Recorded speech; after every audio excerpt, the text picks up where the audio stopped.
Hello मेरे प्यारे बच्चों, कैसे हैं आप। आशा करती हूँ आप सभी अच्छे होंगे। तो बच्चों स्टार्ट करते हैं पहली कक्षा का चैप्टर नंबर 5 यानी कि पाठ नंबर 5। हमारे पाठ का नाम है बच्चों स्वर मात्रा चिन्ह ज्ञानम यानी कि स्वर मात्रा चिन्ह का ज्ञान। तो आज हम स्वर मात्रा चिन्ह का ज्ञान पढ़ेंगे। यहाँ पर देखेंगे कैसे होती है ये। तो यहाँ पर बच्चों हमारे स्वर दिए हुए हैं एक साइड, ये स्वर मात्रा का चिन्ह दिया हुआ है यहाँ पर और ये इनके उदाहरण हैं। ध्यान से देखेंगे।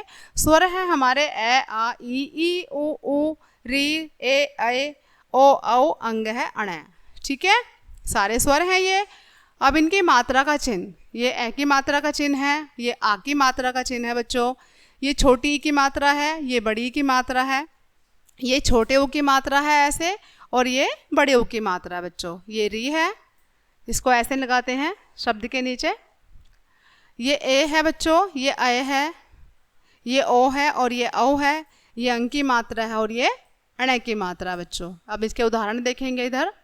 कै प्लस इसके ये कै का क्या है बच्चों, ये कै मात्रा का चिन्ह है यानी कि पूरा हुआ कै। अब ये क्या है बच्चों, कै प्लस आ बराबर का। कै प्लस ई यानी कि छोटी ई की हो गया। कै जमा बड़ी ई ये की हो गया। कै जमा ऊ यानी कि कु।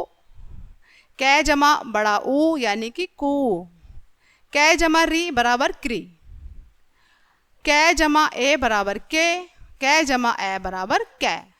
कै जमा ए यानी कि कै जमा ओ बराबर को। कै जमा ओ बराबर कौ। कै जमा अंग बराबर कम। कै जमा अण बराबर कह। ठीक है, विशेष बातें क्या हैं इसकी बच्चों। शुद्ध व्यंजन के नीचे तिरछी रेखा ऐसी बनाई जाती है, जो यहाँ पर भी दी हुई है। ऊपर जो शुद्ध वर्ण होता है इसके नीचे ये वाला चिन्ह होता है। ठीक है, ये वाली मात्रा बनाई जाती है।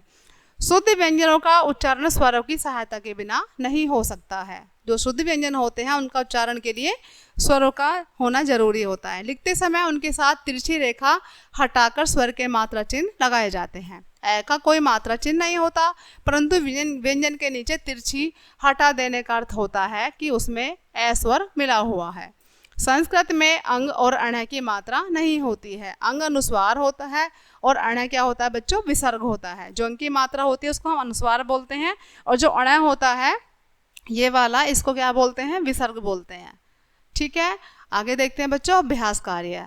दत्तानी वर्णानी मात्रा संयुक्ता शब्दा निर्मणम कुरुत यानी कि दिए गए वर्णों से मात्रा जोड़कर शब्द बनाइए। ठीक है, ये यहाँ पर पिक्चर दी हुई है, यहाँ पर नाम दिए हुए हैं, तो मात्राओं को जोड़कर यहाँ पर इनके शब्द बनाने हैं बच्चों।